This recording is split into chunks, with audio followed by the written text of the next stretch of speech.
I'm a flirt. Soon as I see her walk up in the club. In 2002, music reporter Jim DeRogatis received a videotape that allegedly showed R. Kelly having sex with an underage girl and urinating in her mouth, which set off a child pornography trial. The singer was acquitted of all charges.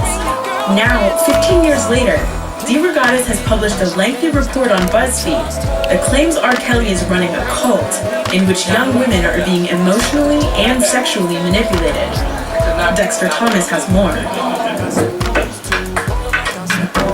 According to the article, Robert Sylvester Kelly is keeping several young women in isolation from the outside world, and essentially is controlling every aspect of their lives. He allegedly tells them when they can bathe, who they're allowed to talk to, and even dictates how they're supposed to have sex with them. Alright, so R. Kelly is back in the news again, and this time it's still with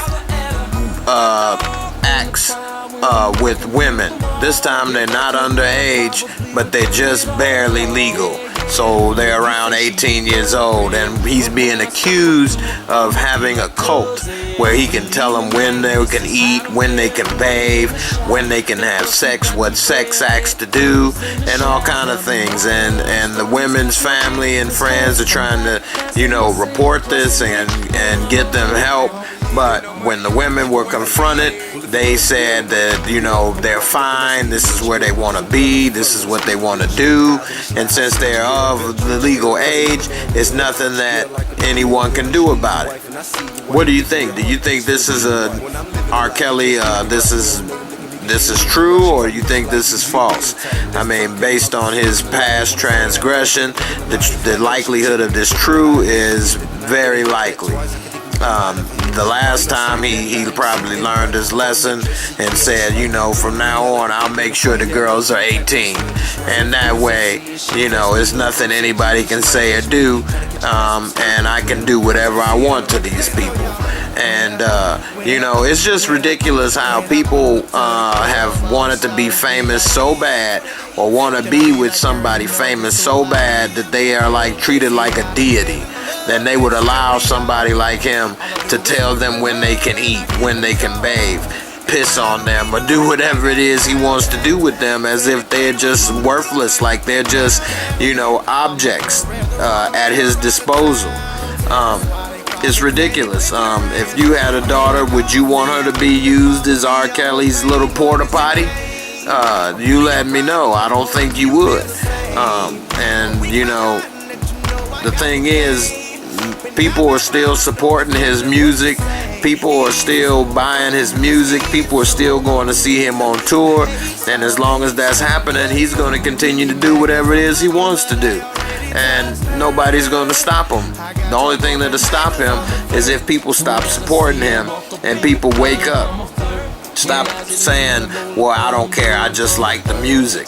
It's bigger than that. Have a conscience for once.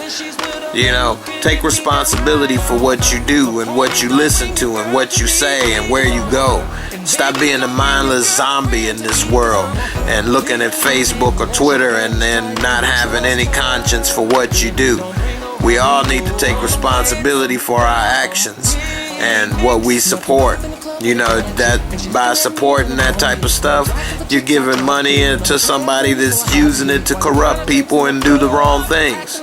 In the end, you could be somewhat of an accomplice. Now, is it your fault? No. And are you directly responsible for what another person does? No. But your dollar is like a vote. When we spend our money, we're voting and deciding who gets the power. Whether it's at music, movies, food, restaurants, clothing, whatever the case, where you choose to live, you're using that money, and that's buying power. That's voting power. You're deciding and you're making a choice who has power. We all need to take responsibility for that and use the power wisely. Peace.